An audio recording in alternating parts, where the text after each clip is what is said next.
Hi everybody, welcome for our lecture for Chapter 6 in our Poston textbook.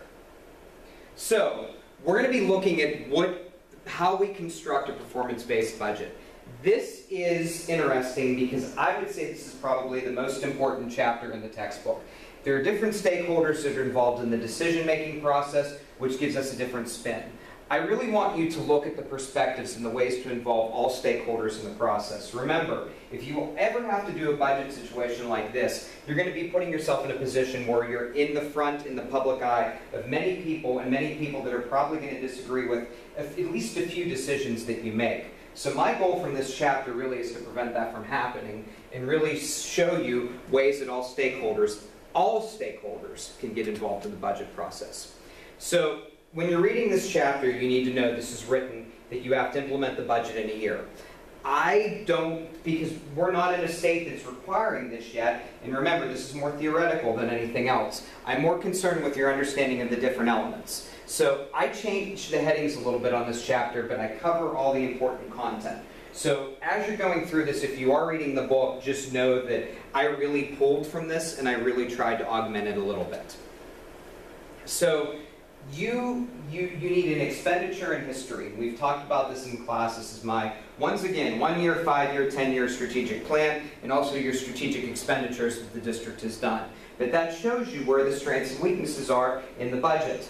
If you look at where the previous spending has been, you'll notice where the strengths and weaknesses are.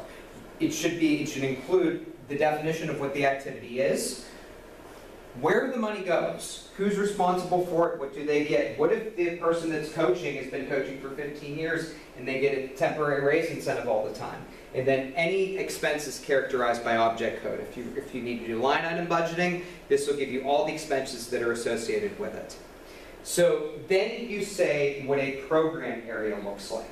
So in theory, the book basically says, can you explore the curriculum? Can you explore the curriculum on its own? Meaning, when I say art teachers, I'm talking about art teachers throughout the district. Am I talking about elementary school art teacher or high school art teacher? Am I talking about third grade teachers from building number 3, third grade teachers from building number 4, or all third grade teachers? One of the things that Poston says throughout this is the less program areas, the better, because then the options become much less transparent. So, page 76 in the textbook goes over the different types of programs that can be included in a larger district and a smaller district. I think this is worth looking at because larger districts really don't specify different programs at each level since there's a connection between the buildings and the district. And in smaller districts, there might be a little more autonomy just because there's only a few buildings. So one of the other things, that we have to do, we have to see, what are the strategic plans or long-range efforts. So what is this program going to look like in 2 or 3 years? Who are the stakeholders in the district that are currently responsible for planning each of the programs? One of the things that I also want to stress with this too is when we say the stakeholders, I don't think it should be John Doe. I think it should be third grade art teacher. That helps, and that gives it actually authority when you say, well, the stakeholders that are responsible for this are so-and-so. And I think that actually gives it more credibility as well. So, clarifying lines of responsibility. This is also, essentially, are the right people providing the right financial information? Can you know that the people that are supposed to be providing stuff, are they the ones you can count on? Are they giving the correct information and the stuff that you actually need to make the appropriate financial decisions? Or do they have their own agenda? So, nothing is more important than enrollment trends. You have to know, what your program is and what your program is going to look like. And with enrollment trends, that's important. Clarify the fund structure. Try to come up with what money is needed. Describe revenue expectations, where the money is going. And if there's a history of expenditures, explain why the cost is necessary and how it impacts and how it affects the district. That can also go a long way in protecting you as well. So other program categories. And I've talked about this most of class, but I keep going back to this. You, as a superintendent, pay for the sins of others. The superintendent before you made decisions. They might be good decisions, they might be bad decisions. But you have to be the person that pays for them. And that happens when you assume a leadership role and you're one for the top. those are costs that are going to be in the process because it's stuff that's left over. You have to at least account for them and at least show that they didn't happen on your watch. So when something happens and there's recovery funding, budgets can get cut for a year. And I saw this in Pennsylvania when we had a change in governor. The governor really went after early childhood education and cut Head Start from a lot of school districts. Boiled me, because that's, obviously an area that I'm very interested in. But then after that governor left, everything was magically restored. Well, a lot of programs had moved on. But if there would have been recovery funding in place, they could have sustained the Head Start programs for a limited amount of time if they needed to do that. So Poston suggested in performance-based budgeting to budget for 90 to 95% of the actual amount, and then do increments to show what it would look like with 90, 92, 94, 96, 98, 102, up to about 105 if more money randomly becomes available. This is a good idea because then not only are you planning with worst case scenario in mind, you're also adjusting, what if something does go wrong? So here you go, here's the big idea in this, and this is this notion and concept of the budget advisory team.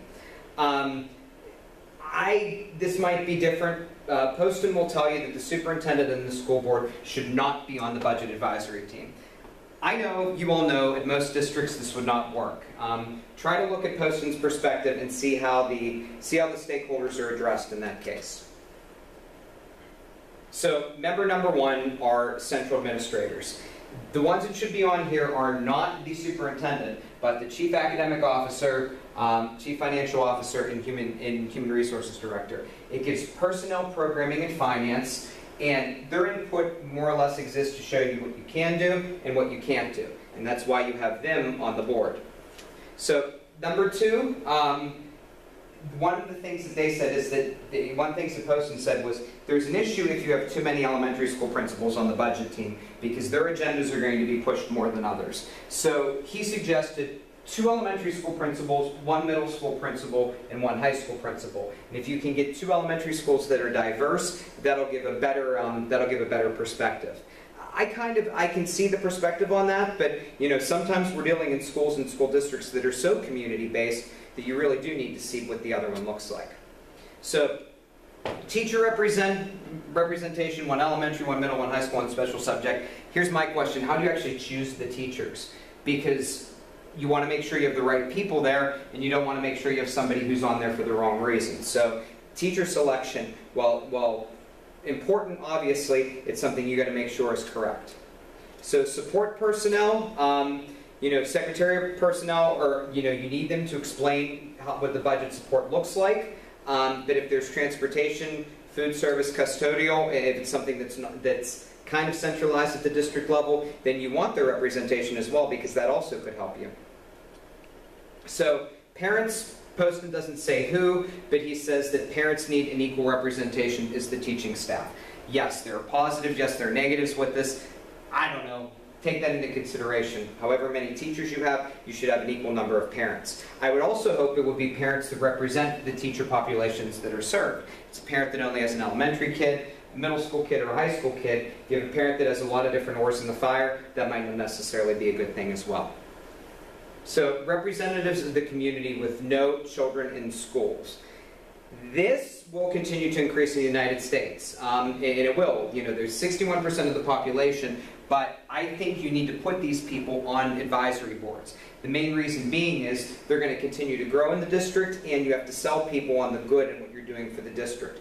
The only thing that they care about if they don't have children in the district is what their home's valued in and where their tax dollars are going. That is not necessarily a bad thing.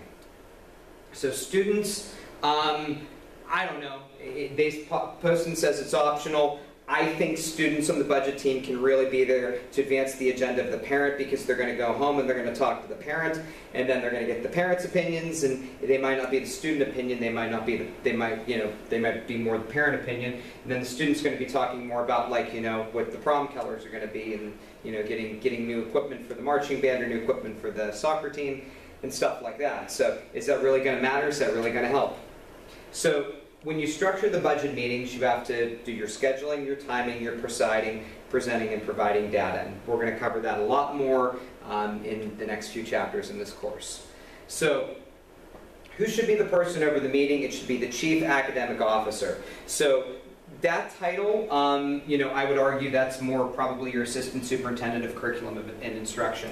Everybody should have the right to present, but program managers, the people in charge, have to do the majority of the talking because they're the ones that are explaining the situation. Data has to be disseminated in a quick and timely manner, as we've said throughout our entire class. That's extremely, extremely, extremely important. So building the budget. Budget should take, roughly about 4 months to build. This is deciding what the fund structure is and where the money goes.